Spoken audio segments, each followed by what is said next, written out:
ఏయ్ మల్లయ్య, అయ్యా మీరు ఏంట్రా గుర్తుపట్టలేదా? ఈ ఊరు పంచాయతీ సర్పంచ్నే. అయ్యా అది నాకు తెలుసు, కానీ మీరేంటి ఇలా వచ్చారు?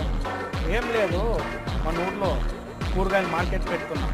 నువ్వు పండించే కూరగాయలు మొత్తం నాకే ఇవ్వాలి.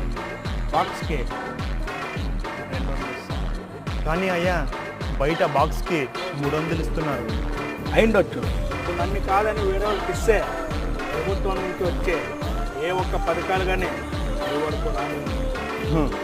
నాకు నచ్చకపోతే ఒక చొప్పిన పంటనే నా పొలంలో వేయను. అలాంటిది నువ్వు చొప్పిన రేటుకి నా పంట నీకెలా అమ్ముతాను? మీరు చెప్పినట్టు మేము వినడానికి మీ కింద పనిచేసే లేబర్లు కాదు, రైతులం. మా రైతులు ప్రభుత్వం పెట్టిన పథకాలు నమ్ముకొని బతకట్లేదు, మా పడిన కష్టాన్ని నమ్ముకొని మేము బతుకుతున్నాం. వెళ్ళండి అయ్యా. అయ్యా